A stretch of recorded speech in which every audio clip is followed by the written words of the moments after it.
All right, I'm just going to take off my glasses and do this lesson number 6, and hopefully I can see what I need to see because the glare is so bad, the lighting is so bad that it's just, I can't see anything anyway. So this particular lesson, if you're joining us, by the way, if this is a new video series for you, if you're coming in the middle, this is lesson 6. It's a video series of 8 lessons lupus taught me from surviving to thriving with autoimmune disease.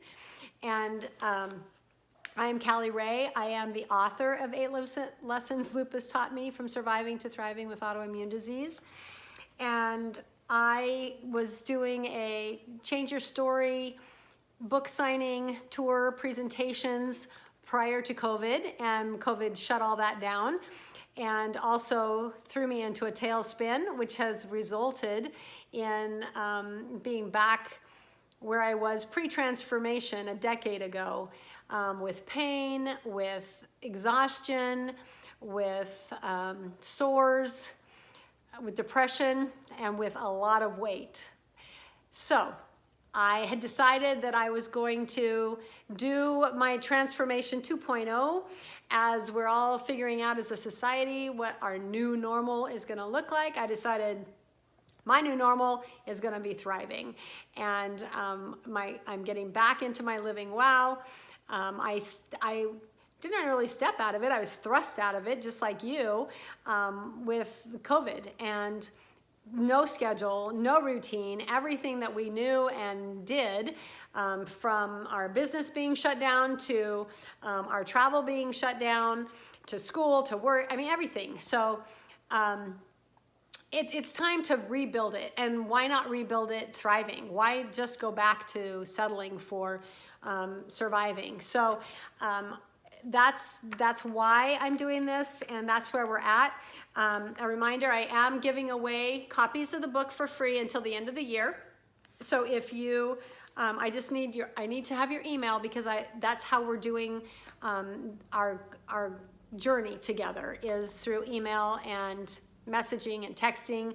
I'm not using social media. It's not going out to the masses. It's just a personal exchange. So if you're getting this later, or if a friend forwarded it to you, or however it came to you, if you're coming in the middle, go back to the beginning and work your way through, and reach out and get your free copy of 8 lessons if you don't already have one.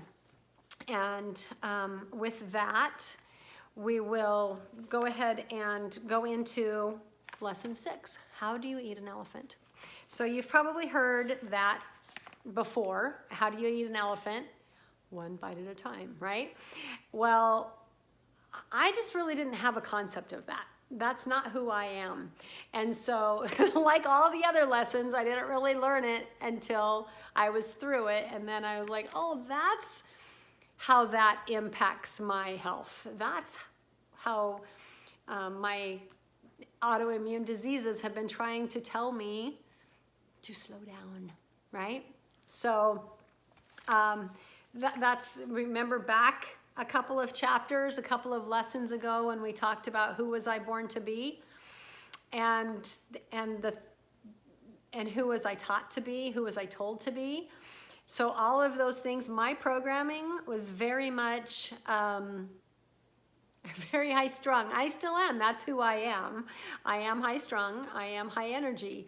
And I like that about myself. And so I've embraced it, and I'm done apologizing and excusing it. It's who I am. If you don't like it, then sorry, I'm not your person. I'm high energy. But with that came a realization that there's a difference between trying to be all things to all people and doing everything.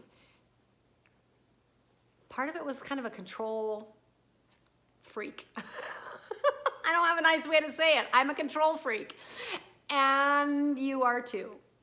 And I know that because you have autoimmune disease. Because I've yet to meet a person with autoimmune disease who is, and maybe it's just because of my energy, I'm not attracting those people to me, but the people who resonate and that, show up to my Change Your Story presentations and call me and email me, those people struggle with needing to do everything and being perfectionists.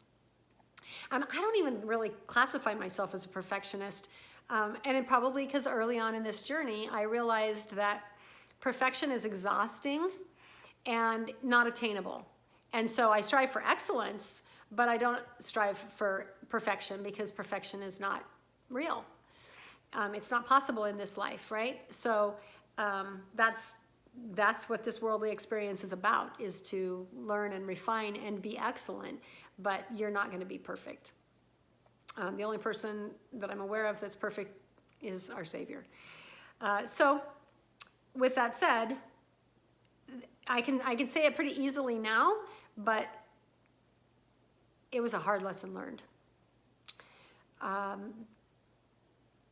It was actually probably after I had my lupus diagnosis, when I really recognized that that's what it was. So for a while, I struggled with the lichen planus. And if none of this is making sense, go back to the other videos where I tell my story a little bit more. But as I was, I felt amazing physically. And then I would have a flare. And so I remember the flare, and honestly, it was probably caused by getting the diagnosis because I felt really good. And then I have lupus. I'm not supposed to feel good. And I think it was just a series of, I kind of had this low-lying fatigue that even, I don't know, it would just surface.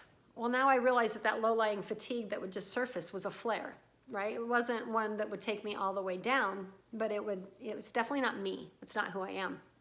And so it was definitely the lupus. And I remember, it was probably maybe 6 months after I had my diagnosis, I remember having that fatigue. I didn't have pain at that point. I didn't have any pain after I got the antioxidant rule figured out. But I still had fatigue. And I remember being so physically exhausted that getting up and walking to the bathroom in the master bath was just, I just didn't know how I was going to get there. I did. I just got up and put one foot in front of the other. But I was just so exhausted. And that's an exhaustion that only someone with autoimmune or cancer, I mean, a serious disease can really understand that kind of fatigue, because it's not just, you're not just tired. You didn't get a bad night's sleep. It's not that. It's a deep fatigue. And you know what I'm talking about, right? It was during that time, and it was during my journey, and I finally realized, I'm like, what the heck am I doing? I need to put the oxygen mask on myself, because when I'm down, I'm no good for anybody. And at this time, I owned a private practice. I had a speech therapy clinic, and I had staff that depended on me. I had therapists that depended on me to be there, and I had a business to run. I also had I had 3 kids from the ages of, I think she was probably, my older daughter had moved out by then, so 18, 15, and 4 were the ages of my kids. And I remember thinking, you can't do it all. You think you can do it all, and you've always done it all, and you always, that's who I am. I want to control the situation. I want to make sure everybody's happy, make sure everybody's taken care of, make sure everybody has work to do, make sure all of our referral sources are happy, make sure all of our clients and patients have their needs met. I just felt like it was my responsibility. It's my responsibility to take care of everyone. And when if anybody ever asked, do you need any help with anything? You know, I just could not ask for help. Because I don't know if it was because I saw so many people around me who had it so much worse, and I felt like I don't need help, they do. And so let's go help them. But I don't think so. I think it was just, it was just poor awareness. It was control. It was that I felt like I was so valuable and I had to get over myself. I had to put that aside. And maybe one of the things that, it wasn't, I actually had learned this lesson, and I actually had written the book before this lesson crystallized for me, but when this happened, it really brought it home to me. And I'm gonna get emotional thinking about it. But when my mom had her stroke, my mom was always a caregiver. I mean, she made me look like I didn't do anything. She cared for everyone all the time, her entire life. And when she had her stroke, we thought she would get some of her capacity back. And then she truly, we got her back to a point where she could go to assisted living, and she lasted all of about a week there. And she just felt like she was too much of a burden. She was worried about the people taking care of her. And so she shut down. She literally shut down because she was worried about being too much of a burden. And so she ended up in skilled nursing because it was too much of a burden, because she just couldn't take the risk of not being able to do it herself. So like transferring and feeding and those kinds of things, self-care. So she was densely paralyzed on one side. And she was just so afraid that somebody was going to get hurt helping her transfer, that she was going to fall. She literally shut down. It was like somebody flipped a switch, and she just couldn't do it anymore. And so she went to skilled nursing and continued to decline and continue to decline and continue to decline. And I just could not understand. I'm like, what in the world? Why is this woman having to suffer so much? Because she's always been such a caregiver, and now she literally is the receiver of that care. And my son, in his wisdom, said, Mom, maybe it's because she needed to learn how to be served.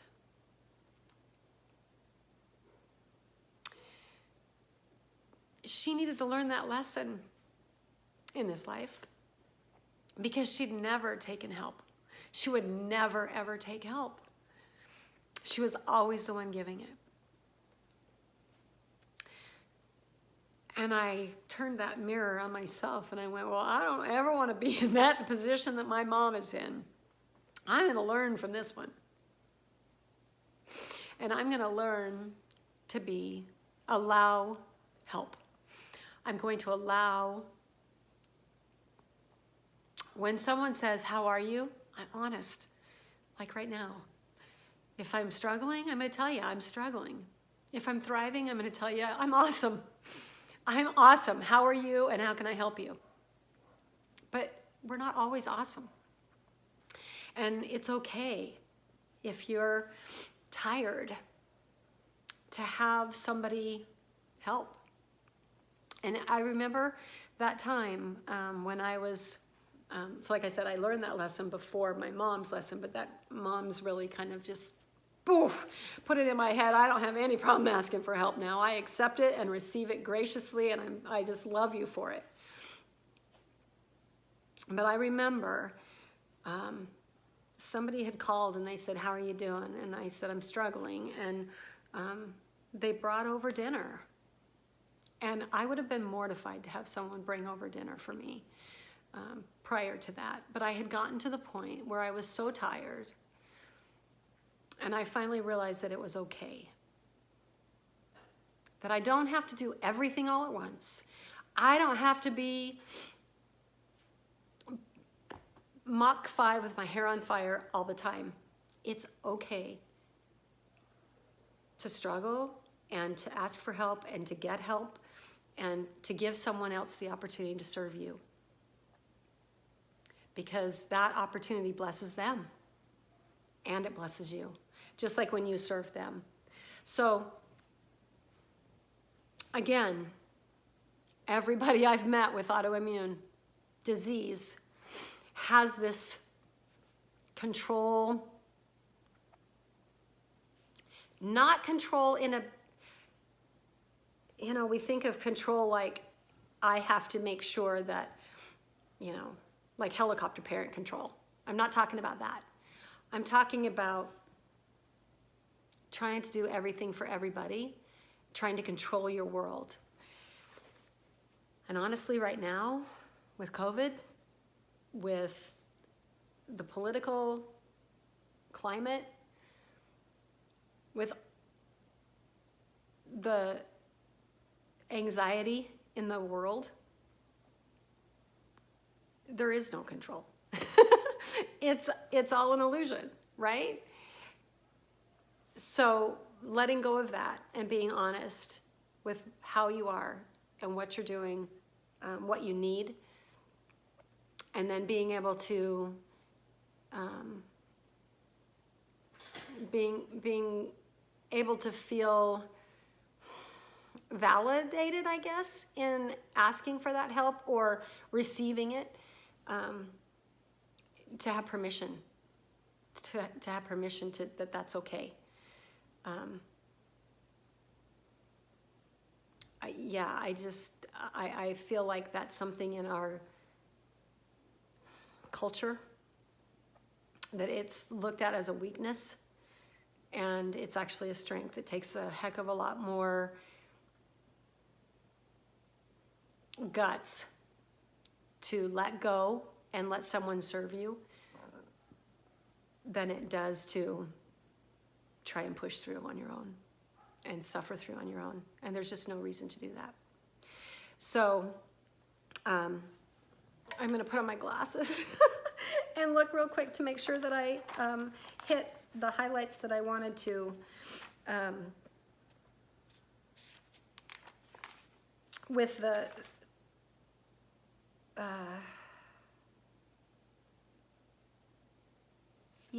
I'm going to read this paragraph for you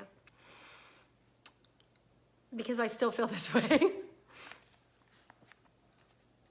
Even saying slow down feels a little derogatory to me because, again, I told you I'm all about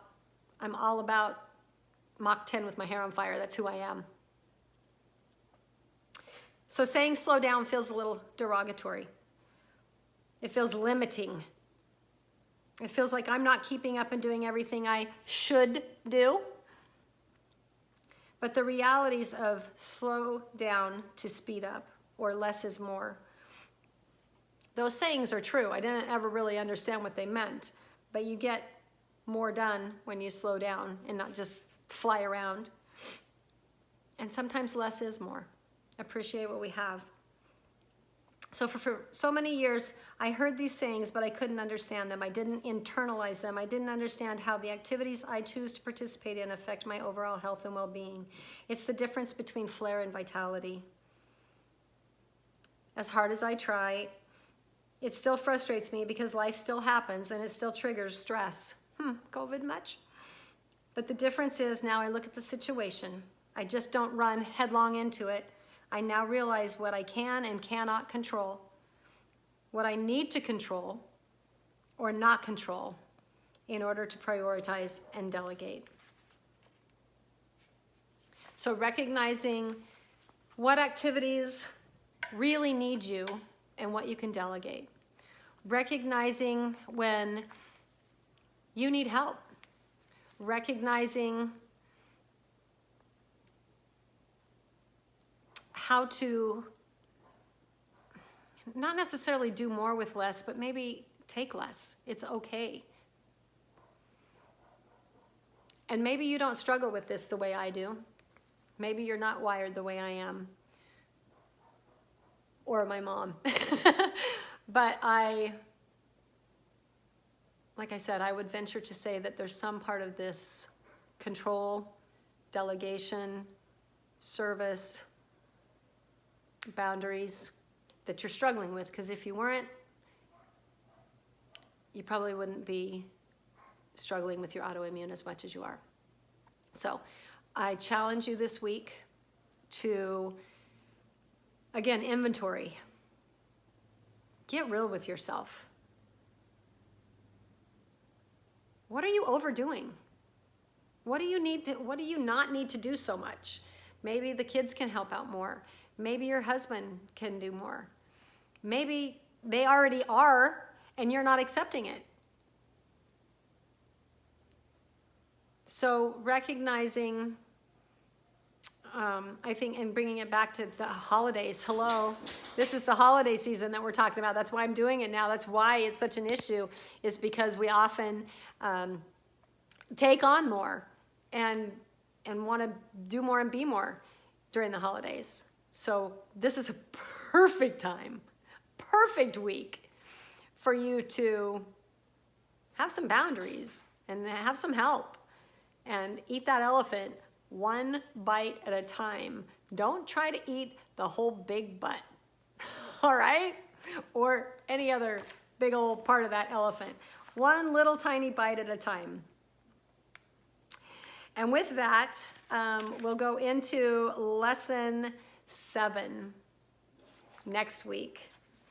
We are getting close to the end of the transformation. Are you feeling the difference? Are you feeling more in control? Are you recognizing the signals that your body is telling you? Are you recognizing the energy that you're taking on and giving off? Have you implemented the tools consistently that we've talked about? Or are you kind of meandering? Because reality is journeys are not linear. We know that, they're not linear. So touch base, let me know how you're doing with your journey. We're so close. We are so close. Doesn't it feel good? Yeah, it feels good. All right, see you thriving. See you next week. Lesson 7 coming up.